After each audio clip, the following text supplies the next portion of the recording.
Usman versus Masvidal was the headline fight of UFC 251, uh, the most stacked card of 2020 for sure. At least so far. Look, there was a lot of fanfare, a lot of hype going into this fight, and obviously it was initially Usman versus Burns, but Masvidal, the savior that he was, comes in with 6 days' notice and makes weight under incredible circumstances. A lot of narratives flowing through this, but let's talk about the fight in particular, and what we saw in terms of Usman and Masvidal. Look, I think there were two ways that people thought this fight could go. If you were in the Masvidal camp, he had to end this fight relatively early, in the sense of a knee to the face, a la Ben Askren, or really put the strikes in early. Obviously, you always have a puncher's chance regardless of what round, but the impending narrative, basically, if Masvidal were to win, with that, these were the ways that Masvidal could win. Obviously, Usman was a massive favorite coming into this fight, 3-1. He had a full training camp, had to adjust the to a new opponent, which needs to be taken into consideration. And an elite striker such as Jorge, and that bit can't be disputed. Rather, the fact that Jorge is a phenomenal striker, and definitely much better than Usman in that particular regard, had to be taken into consideration and really had to be factored. With that being said, there's a reason that Usman was the overwhelming favorite, and it's because a pure elite wrestler, which Usman is really the kryptonite, rather, to an elite striker, which Jorge is.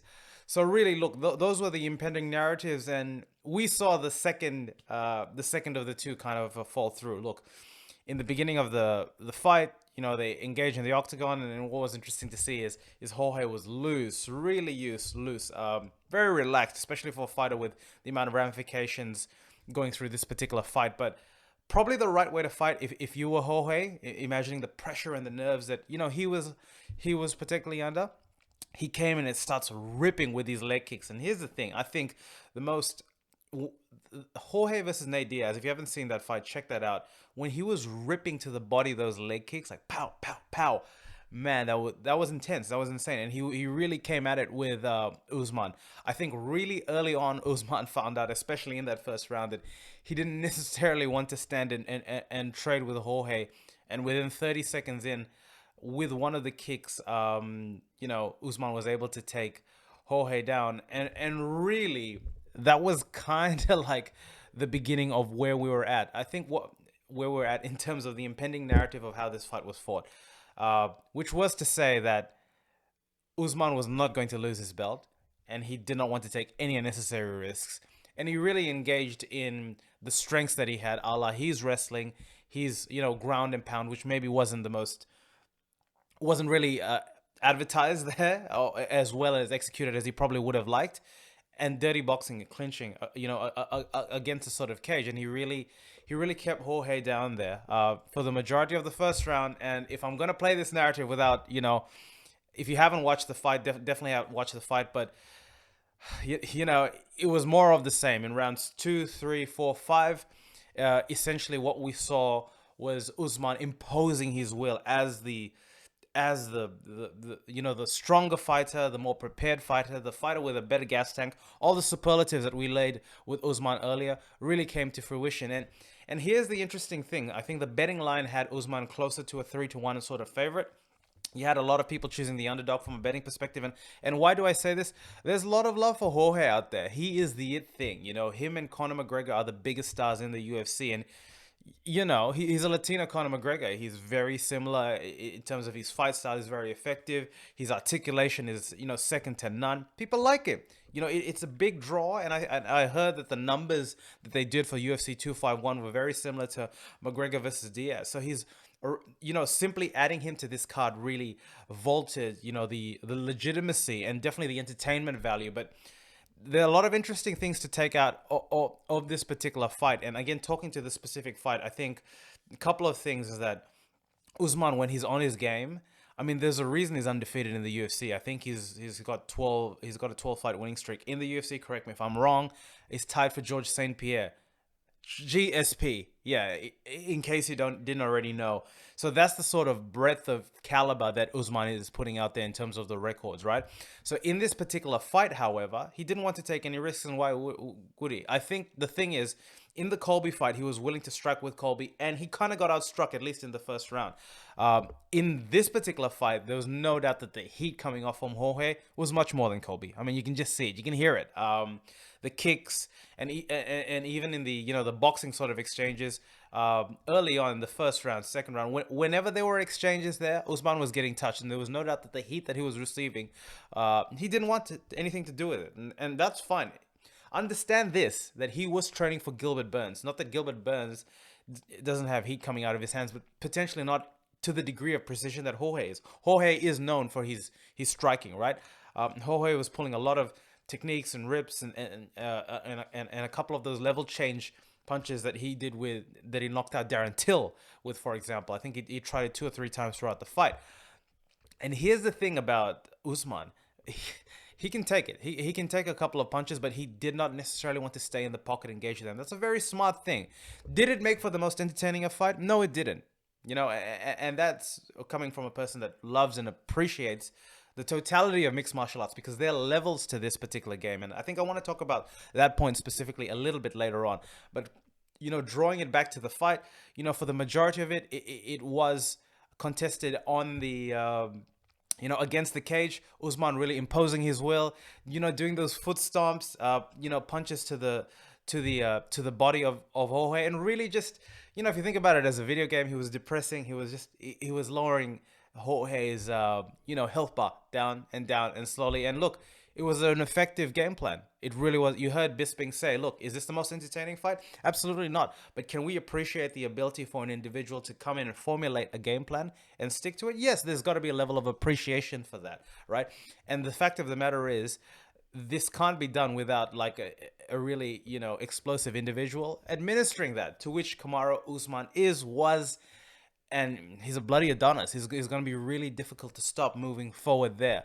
The takeaways of this fight, one from Jorge's end, he was no joke in the wrestling bit. Offensive wrestling? No, we didn't get to see that. Why would we? He was never going to win the fight like that. But he didn't take a lot of damage throughout the course of the fight. So really intelligent level of defense. Secondly, it was really hard to take him down. I can't remember the stats, but you got to understand, Kamaru Usman has taken down the likes of Tyron Woodley at will, right? Like really good wrestlers. He didn't do it with Colby Covington, but I think that was more of an indictment of, did he? I actually can't remember, but I think that was more of an indictment of his comfort level to stand and strike with Colby Covington. He did not want any of that with Jorge. He tried to take Jorge down, and he did, but I think the percentages were pretty bad. 5-6 over 16, something like that. So he definitely did take him down, but he had to wear him down. And apparently Jorge was training with NCAA standout Bo Nickel. Whatever that was, that really came into fruition, because you saw a really good level of takedown defense by Jorge. It was not easy. And really, for the majority of the part, it was the reason that he kind of stood by, like the fight really took place at Dirty Boxing Range. Kamaru imposing his will and just really foot stomps, which, can seem comical. And again, we saw Bisping commentate about it. They're all effective. Yeah, they're annoying. You have an individual, imagine this, right? For like 25 minutes or close to 20 minutes, to have an individual, depressing his whole body weight against you, pushing you, you're eating his sweat, you're getting punched in the gut. It's not fun. It's definitely not fun. And throughout the totality of the fight, it wore down on Jorge until he started getting, I think in the second half of the fight, he really started getting taken down a little bit more frequently, and that's to be understood.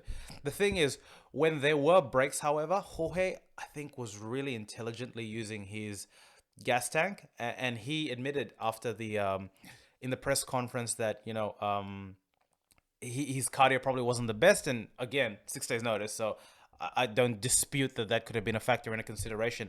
But when they came out of those clinch exchanges, he was firing from the hip. He was really firing. So you can't not, give Jorge some level of praise there, because they seem to be a very intelligent use of energy, at least from his camp.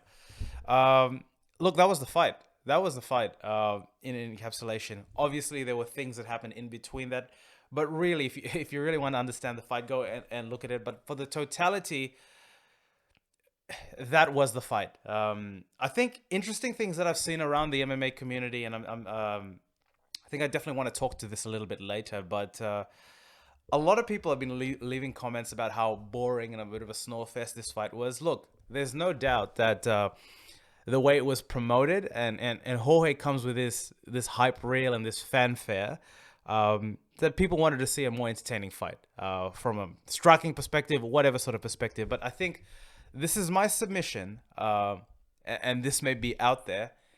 If that's really what you want to see, then maybe the UFC is not for you. Whoa. Yeah, that's a pretty harsh statement. But let's submit here that this is the highest level of fighting. This is the NBA. This is the NBL. This is the big leagues rather, not the NBL. So there's high stakes here. If you were Kamaru, you don't want to lose. No one wants to lose. Like, let's just factor that, right? Like, even though we're consuming it as a consumer audience, I've paid X amount for my pay-per-view. I really want to enjoy a fight. I want a Dan Hooker versus Dustin Poirier war. Absolutely. Who doesn't want that? That was a freaking amazing fight. Check out that fight. If you haven't. Amazing fight. But you don't get that every time. It's the totality of mixed martial arts that really makes the UFC and mixed martial arts amazing. It's the fact that it's a constant scissors, paper, rock equation that's happening every time. There's offense, there's defense, there's wrestlers, there's jiu-jitsu guys, there's capoeira guys, there's striking guys. If we had everyone fight in the particular same way, like, it wouldn't be enjoyable. How many times could you watch a Dan Hooker and Dustin Poirier? It's the fact that that is so rare as a fight that made it elevated it to such level of reverence. And that's not to say, however, that this fight was boring. Far from it. There's got to be a level of appreciation. As a consumer and as a mixed martial arts fan, I can definitely understand and appreciate the type of consumer that Jorge draws in.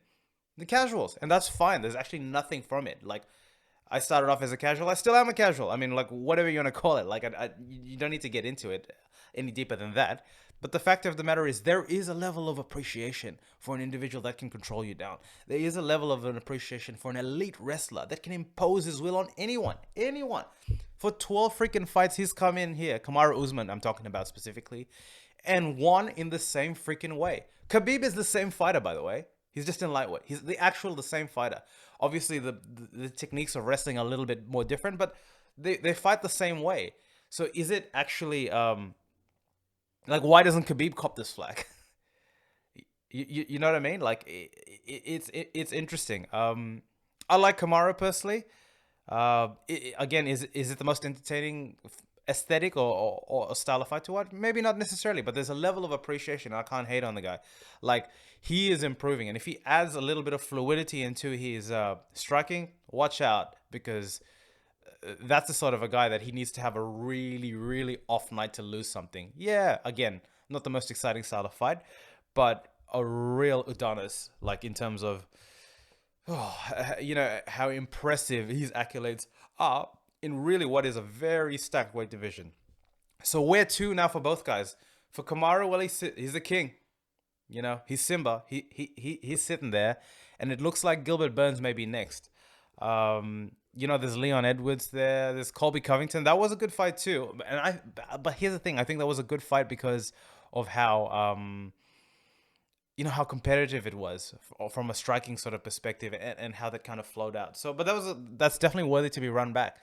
For Jorge, where does he go from here? Well, the same guys. There's this little triumvirate, trifecta, fourfold, of Burns, of Edwards, and Covington. I mean, you've got a couple of guys in the fringes there, but there's between those guys, there's enough. There's a couple of matchups to make it work. Obviously, there's the Nate Diaz fight that could occur, but man, personally, could we put that for me? Could we put that to the floor? Well, that's my little chat about that particular fight. Really amazing fight. I thought encapsulated what was a pretty good main card specifically. If you have any comments, guys, leave it below. Thumbs up on the video and subscribe, and chat soon. Peace.